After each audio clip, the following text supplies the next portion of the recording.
1983 में our team won the World Cup.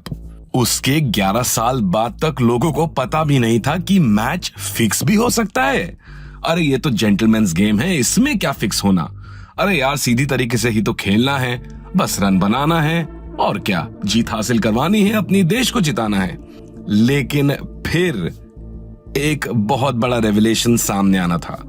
In September 1994, a 3-match test series was supposed to be played between Australia and Pakistan.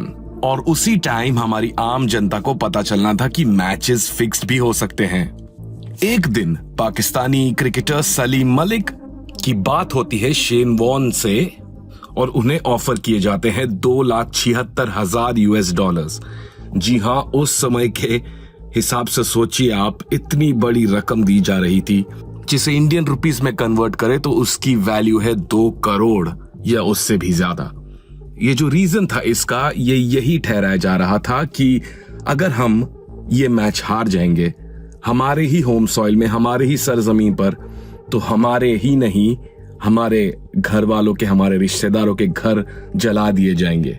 इस कारण ये bribe दी जा रही थी। ये चीज शेन वॉर्न ने अपने कैप्टन और उनके मैच रेफरी को बता दिया था। ये बात सामने आ गई और सबको पता चल गया। उसकी वजह से जस्टिस मलिक और जस्टिस मोहम्मद कयूम ने एक इन्वेस्टिगेशन लॉन्च करी और उसके बाद 2 बड़े नाम सामने आए, सलीम मलिक और वसीम अकरम। जी हां, सलीम मलिक बने वो पहले क्रिकेट खिलाड़ी जिन्हें बैन कर दिया गया था मैच फिक्सिंग की वजह से। वहीं वसीम अकरम के खिलाफ इतने कोई ठोस सबूत नहीं थे, इसीलिए उन्हें जाने दिया गया, लेकिन उन्हें यह भी कहा गया कि आप कोई दूध के धुले हुए नहीं हो। लेकिन जो ये फिक्सिंग के सीड्स बोए गए थे, ये 1997 यानी कि 1997 में these webs or the seeds of match fixing creeped into Indian cricket. In 1994, Manoj Prabhakar said in an Outlook interview that 25 lakhs was offered to him by a certain someone. But as it turns out, that certain someone was none other than Kapil Dev. October 1997 में the Chandrachud report आ गई थी सबके सामने और ये report आई थी Y Chandrachud के तरफ से और इसमें बेटिंग के बारे में सारे डिटेल्स दिए गए थे। Same report, it was said by Y Chandrachud that this is a law and order problem.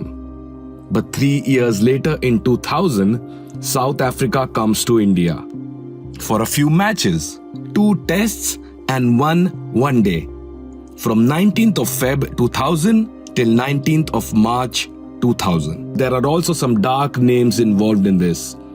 Daud Ibrahim and छोटा शकील के आदमी सलीम हथेली, जो ब्राइब्स मांगने के लिए जाने जाते थे, तो उन्होंने ब्राइब मांगी थी अपोलो टायर्स और खन्ना ज्वेलर्स से। इन्होंने वो फिरौती की मांग नहीं एक्सेप्ट करी, नहीं स्वीकार करी और उसके बाद उन्होंने कंप्लेन कर दी पुलिस को। लेकिन पुलिस भी समझदार है, उन्होंने कहा कि you should continue these calls और जो भी बातें होंगी वो कहेगी पुलिस, लेकिन मीडिएटर्स होंगे खन्ना ज्वेलर्स और Apollo tyres. So in short the police was giving instructions for these conversations. एक पॉइंट मानो कि ऐसा भी आ गया था कि सलीम हथेली ने कहा कि आप पैसा नहीं दे रहे हैं, ठीक है, एटलीस्ट टायर्स तो दे दीजिए।